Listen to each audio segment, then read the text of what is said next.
Raga, buongiorno, siamo in quel di Castelletto di Branduzzo e siccome fino a ieri eravamo al Mugello, vedrete il video che arriverà spero a breve, è successo di tutto e di più, cioè Vallelunga era quasi poca sfiga in confronto a quello che è successo questo weekend. Ma siamo fuori! La gara è partita adesso! Sì, vabbè, allora facciamo la lotteria, la griglia di partenza la prossima volta. Allora la facciamo, allora la facciamo così la prossima volta. Comunque, siccome la mia guida e le mie abilità di guida in pista sono sempre solo state dettate dal mio istinto, ho deciso che è arrivato il momento di cambiare questa cosa perché ho bisogno di imparare a guidare davvero, ho bisogno che qualcuno mi insegni e ho bisogno di correggere alcuni errorini che ho sempre fatto e che continuo a fare che non riesco a togliermi. Proprio per questo siamo venuti a fare un corso di drift.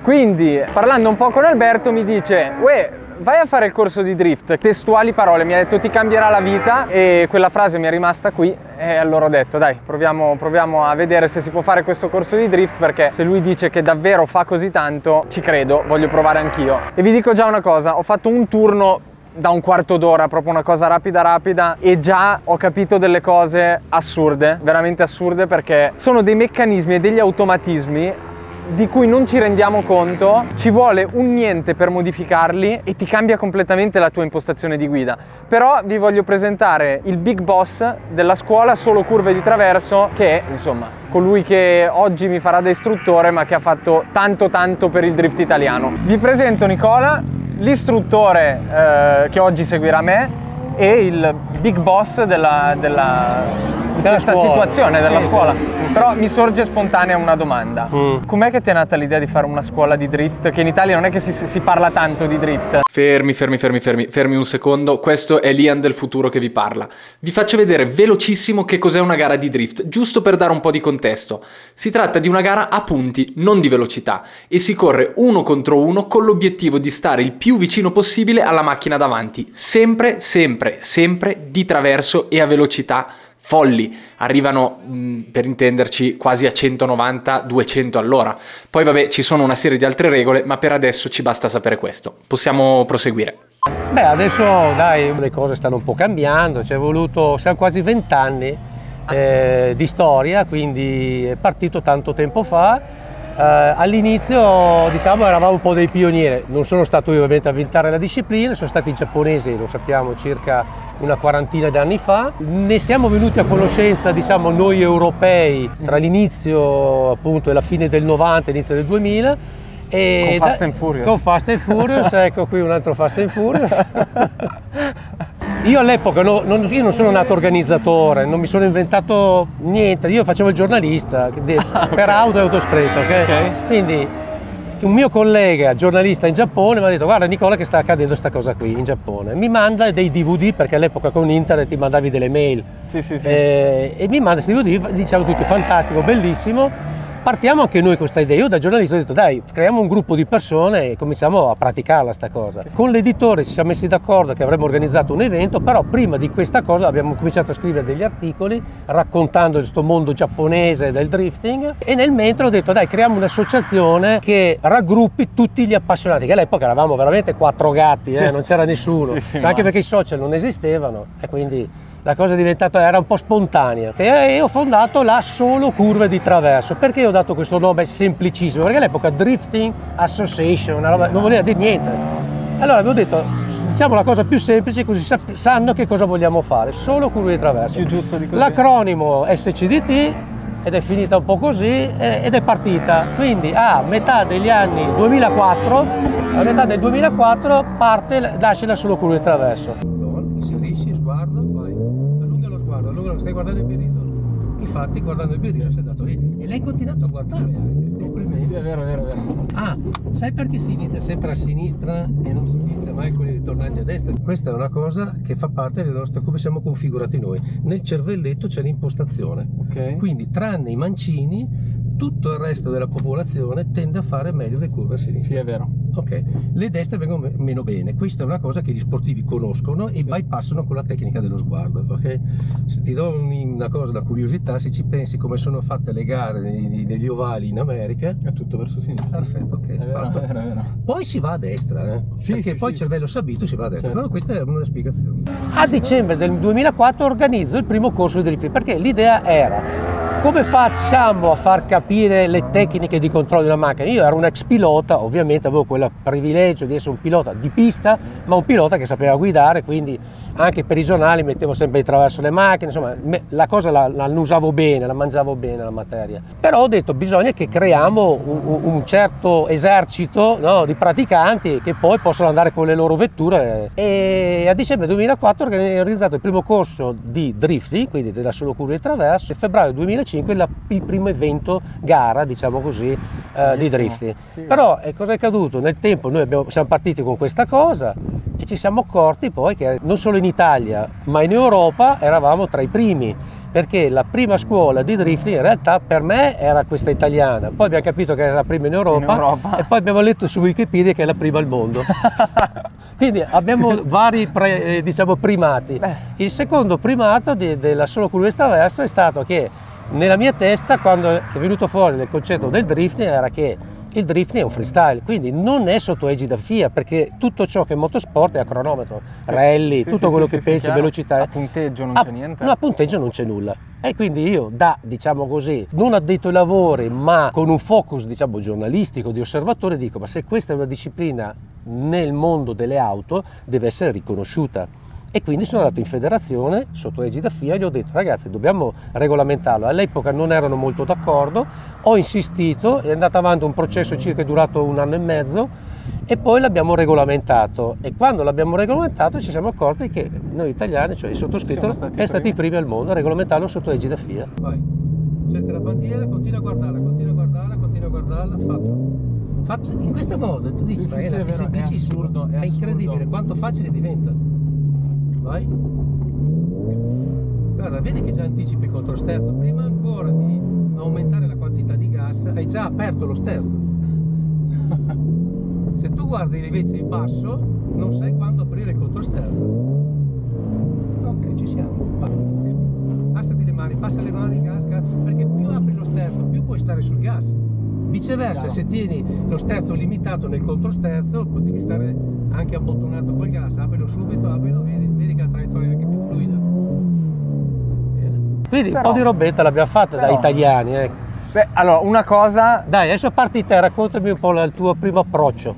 No, allora, una cosa che secondo me è giusto anche che chi guarda il video, chi ascolta sappia che, cioè, io oggi non sono qui per imparare, non andrò a fare le gare di drift, ma questa cosa è estremamente propedeutica per la guida in pista. Nel mio percorso di apprendista pilota, diciamo, questa è forse una delle cose più utili che posso fare, perché impari a gestire la macchina, quando non è sotto controllo, impari i trasferimenti dei carichi, impari a capire dove devi guardare per far fare alla macchina quello che vuoi.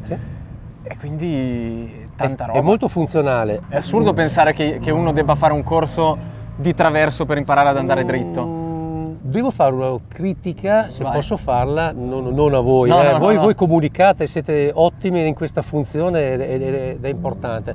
Però io vi faccio solo questo esempio, perché i piloti della MotoGP o comunque delle categorie motociclistiche importanti, quindi che parliamo di campioni, no? Sì. Ok? Quando si devono allenare, a parte i test che devono fare in pista, fanno del flat track. Perché se la guidi in condizioni estreme, quando non sono estreme la guiderai meglio. Prendi sensibilità e migliori la tecnica dello sguardo. E i piloti di pista perché questo non lo fanno? Grave errore. Grave errore. Ma Ian e Alberto Nasca sono qui. Esatto. E allora Alberto, che l'ha fatta, lui è venuto un po' perché aveva sta fissa del drifting, diciamocelo pure. Però qui ha capito come usare lo sguardo, ha capito come usare il gas e in pista questa cosa è stata la svolta. Mi ha proprio detto: ti cambierà la vita. Sì, lui è stato illuminato da questa cosa qui. Oh, speriamo bene.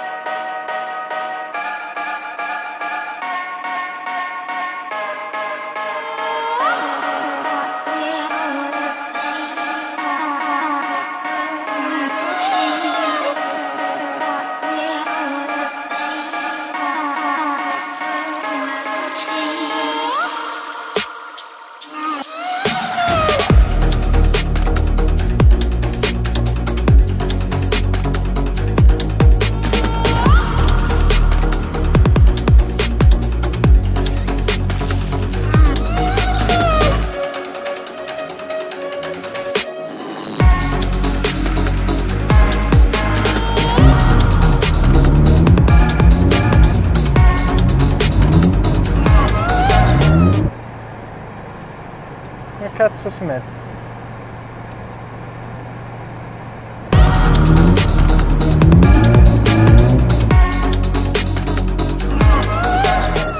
Quindi punto il mio riferimento, freno, inserisco, vado a cercare dove devo andare. Ok, la macchina sotto di me gira, ma io con la testa seguo il mio riferimento e vado. Vedi che poi l'obiettivo è di portarla in mezzo. Qui poi ti spiegherò come fare il cambio di direzione e poi si crea praticamente tutto il cerchio preciso di qua e il cerchio preciso di là. Arriviamo ancora in mezzo, puntiamo nello stesso posto del cambio di direzione di prima e continuiamo. Ah, però super largo, ok. Esatto, se noi stiamo tanto larghi, vedi che qua arriviamo a essere praticamente in mezzo, capito? Quindi viene un pochino più facile andare a fare poi la curva dalla parte opposta. Seguiamo sempre il bordo e poi pian piano andiamo avanti. Possiamo fare esercizi tipo giochini del genere, che facciamo il cambio di direzione qua, la rilanciamo, accompagniamo col freno, poi da qua si sbloccano un sacco di cose che sicuramente ti verranno anche tanto utili. Quindi incominciamo con i 2 riferimenti lì, ci tiriamo verso il centro, vediamo poi bene come fare il cambio di direzione nel mezzo e poi facciamo un po' tutto quanto. Quanto sono aperte davanti? Quanto È un bel po', sai che non so il valore preciso, tanto, però un bel po' sì. Infatti quando andiamo a lavarle la sera senti anche...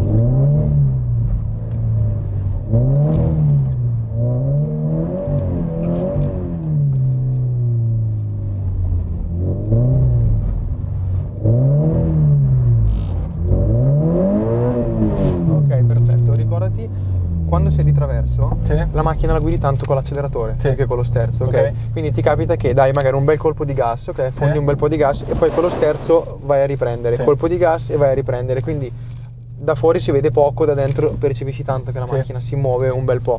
Quindi prova a essere più fluido con l'acceleratore, vedrai che anche con lo sterzo sarai più fluido e cerca di essere il più rilassato possibile. Tu per darti un'idea, in questi esercizi potresti muovere con un dito il volante come forza. Quindi tu gli stai sopra proprio rilassato e tranquillo, vedrai che la macchina è super fluida. Non essere teso né con l'acceleratore né con le braccia, stai su morbido e lei va via fluida. Ascoltami benissimo, devo farti parlare con una persona che ha una cosa importante da dirti. Preparati, non ti piacerà, non ti piacerà.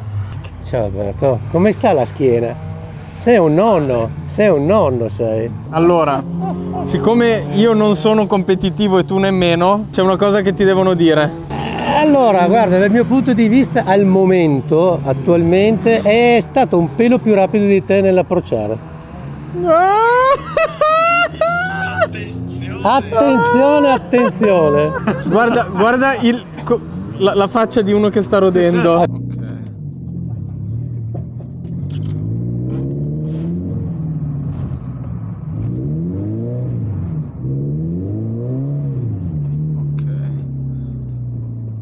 Seguisci, guardi di qui, vai a dare il colpo, poi la macchina gira, tu segui il bordo esterno, ok, e andiamo verso il riferimento.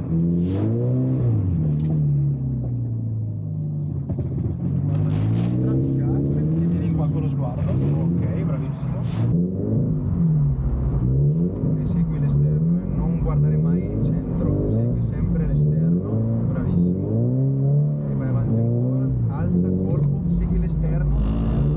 Ok, ci siamo, eri leggermente in ritardo con la testa, ma ci siamo.